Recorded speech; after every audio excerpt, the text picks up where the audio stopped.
Bienvenidos y bienvenidas a mi canal Diego en la Lucha.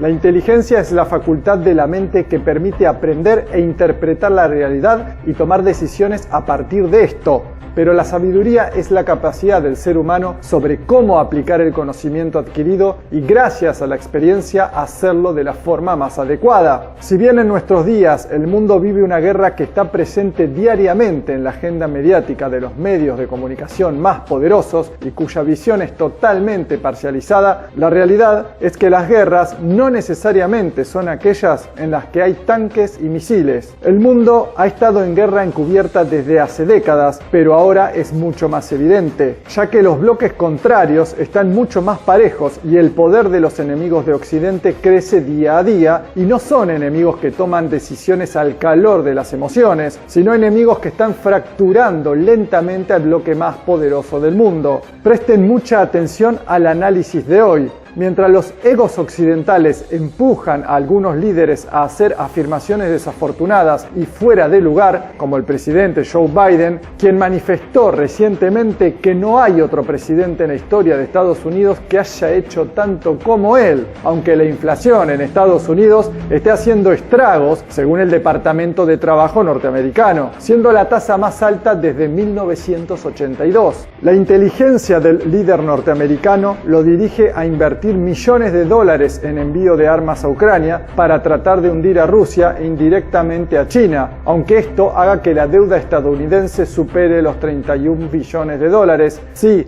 billones de dólares. Todos los esfuerzos de Occidente se direccionan a aumentar la tensión entre Rusia y Ucrania, aunque esto signifique su propia destrucción y el fortalecimiento inminente de Rusia. La prestigiosa revista inglesa The Economist aseguró que Rusia se fortalece económicamente mientras Europa entrará en recesión, pero esto no importa porque recientemente la OTAN anunció que enviará a Ucrania sistemas de defensa antiaérea, así como inhibidores de drones, y aunque el presidente de Rusia, Vladimir Putin, ha negado reiteradamente que desee un conflicto nuclear y además el Pentágono estadounidense haya desmentido a Biden asegurando que no hay evidencia de que Rusia vaya a iniciar una escalada nuclear, los líderes europeos y norteamericanos continúan diciendo lo contrario. We will not be intimidated. No nos dejaremos intimidar. Cualquier uso de armas nucleares cambiará fundamentalmente la naturaleza del conflicto y tendrá graves consecuencias. Rusia sabe que no se puede ganar con lo nuclear y que nunca se debe luchar.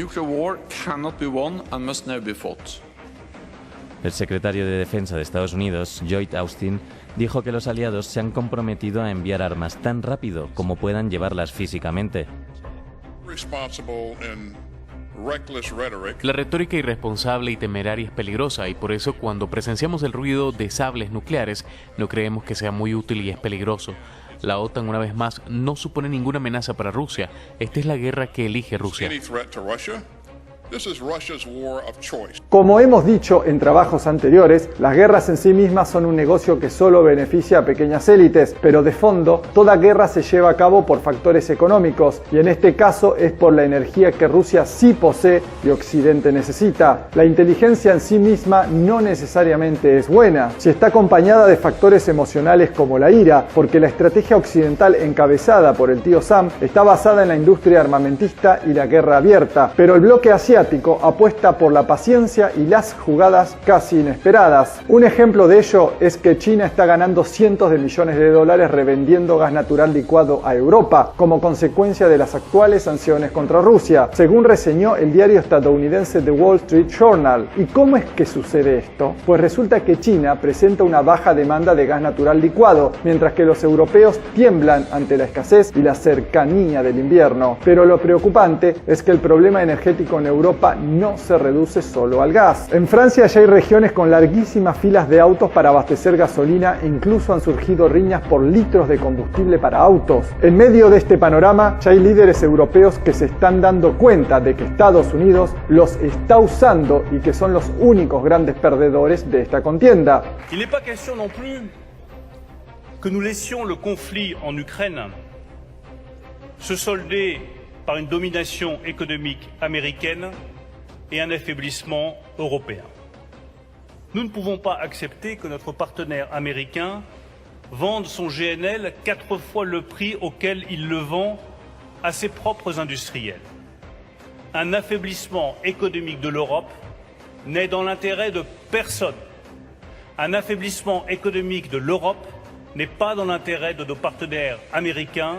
Nous devons trouver des relations économiques plus équilibrées sur la question énergétique entre nos alliés américains et le continent européen. Al reclamo del ministro de Economía de Francia se sumó la ex canciller de Alemania, Angela Merkel, para quien sigue siendo positivo depender en gran medida del gas ruso para el suministro energético de Alemania, ya que siempre fue un proveedor confiable. Según Merkel, la estrategia de su gobierno fue reducir la proporción de energía nuclear y del carbón en la generación eléctrica por su alta contaminación, y para ello el gas natural ruso fue indispensable en ese periodo transitorio. Hay que recordar que las emisiones de CO2 del gas natural son menores que las emitidas por el carbón, por ejemplo, y mucho menos riesgosas que la energía nuclear. Además, durante los 16 años de mandato de Merkel se construyeron los gasoductos rusos Nord Stream 1 y 2, que conectaron a Rusia con Alemania, la locomotora industrial de Europa. Estas gigantescas obras de infraestructura fueron el punto de partida de las disputas actuales de Estados Unidos contra Rusia, ya que desde un inicio el Congreso norteamericano sancionó a toda empresa que se relacionara con la obra de los gasoductos rusos, lo cual significaba que podrían caer en quiebra. Esto hizo que las obras se paralicen un tiempo, pero finalmente fueron culminadas y puestas en funcionamiento, pero claramente Estados Unidos no estaba en absoluto a favor de ellas, porque su objetivo era impedir lo que llamaron la influencia política rusa en la región, aunque el gas fuera vendido mucho más barato que si era importado vía marítima desde Estados Unidos, como incluso llegó a proponer el tío Sam. Como dije al inicio de este video, la inteligencia y sabiduría son dos cuestiones muy distintas, y en política, más que inteligentes, hay que ser sabios, porque la fuerza bruta no es la única vía para alcanzar y sobre todo para mantener el poder. Los líderes occidentales están muy molestos por el recorte en la producción de petróleo anunciada por la Organización de Países Exportadores de Petróleo, o sea la OPEP, que incluye a Venezuela como miembro fundador, también está Arabia Saudita e incluso Rusia en la denominada OPEP Plus. Este recorte significa que los precios del petróleo se estabilizarán, pero no a la baja, lo cual es nocivo para la estrategia occidental contra el bloque asiático liderado por Rusia, China e Irán. Presten mucha atención a estos datos porque son importantísimos. La OPEP maneja el 43% de la producción mundial de petróleo y unifica países con las mayores reservas de crudo del planeta, lo cual significa que el 81% de las reservas mundiales de petróleo se encuentran en países miembros del organismo, que por cierto no incluye a Estados Unidos. Mientras esto ocurre, la secretaria de prensa de la Casa Blanca, Karine Jean-Pierre, calificó la decisión de la OPEP de un error y acusó a la OPEP de alinearse con Rusia. Lo increíble es que en un comunicado oficial, el presidente Biden dijo estar decepcionado por la decisión miope del organismo petrolero y se mostró muy preocupado por el impacto negativo de esta medida en los países pobres. ¿Cómo se le puede llamar a esto?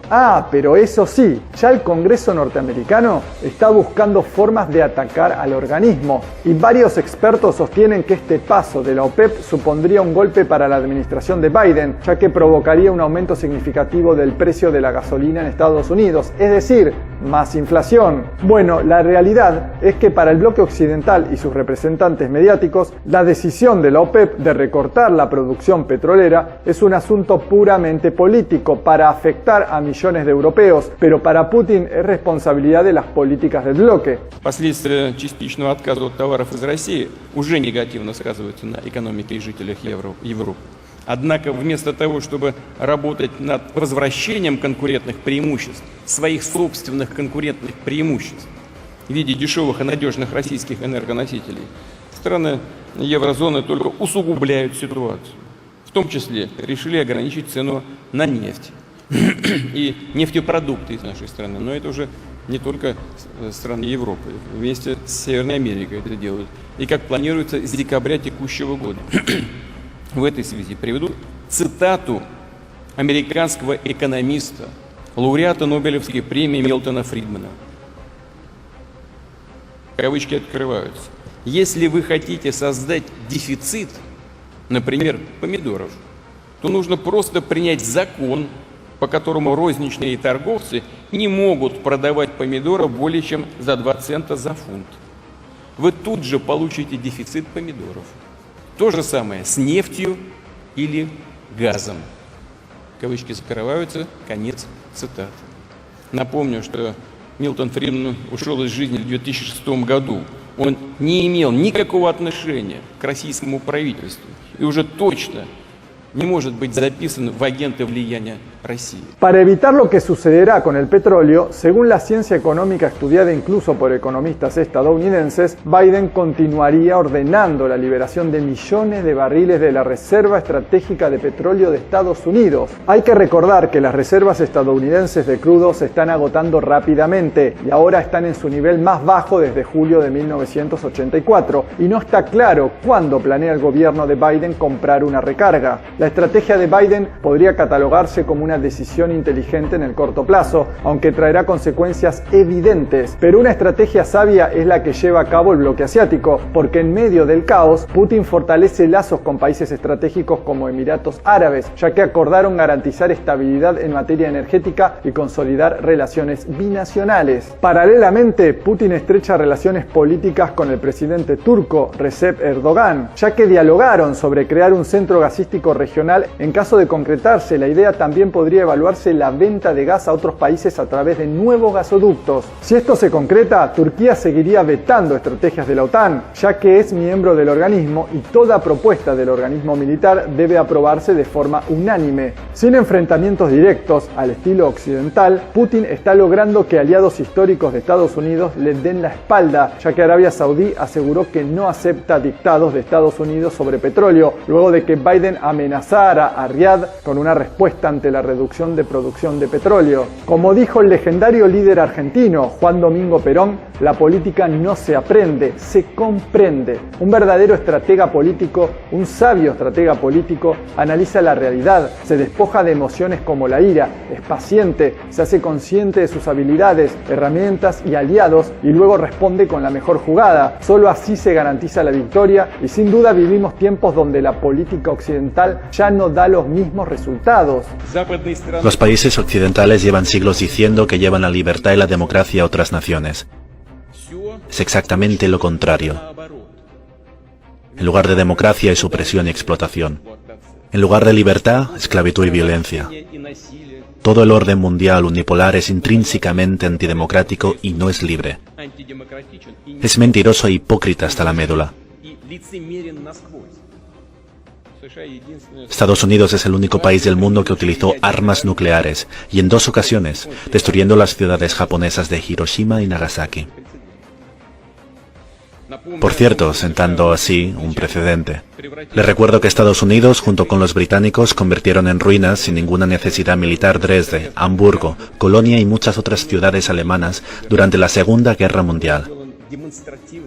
Y esto se hizo de forma desafiante, sin ninguna, repito, necesidad militar. Solo había un propósito, como en el caso del bombardeo nuclear de Japón, intimidar a nuestro país y al mundo. Estados Unidos ha dejado una marca terrible en la memoria de los pueblos de Corea y Vietnam, con los bárbaros bombardeos en alfombra, el empleo del napalm y las armas químicas. Todavía siguen ocupando Alemania, Japón, la República de Corea y otros países. Y sin embargo, cínicamente los llaman aliados iguales. ¿Qué clase de alianza es esa? Washington exige más y más sanciones contra Rusia. Y la mayoría de los políticos europeos están de acuerdo. Comprenden claramente que Estados Unidos está presionando para que la Unión Europea abandone por completo la energía y otros recursos rusos, desindustrializando prácticamente a Europa, para hacerse con el mercado europeo por completo. Las élites europeas obviamente lo entienden todo, pero prefieren servir a los intereses de otras personas. No se trata de servilismo, sino de una traición directa a su pueblo. ¿Vos qué pensás? ¿Qué te parece la jugada del bloque asiático liderada por Vladimir Putin? Leo tus comentarios, te pido que te suscribas a mi canal, actives la campana de notificaciones en la opción todas, le des pulgar arriba y compartas. Muchas gracias.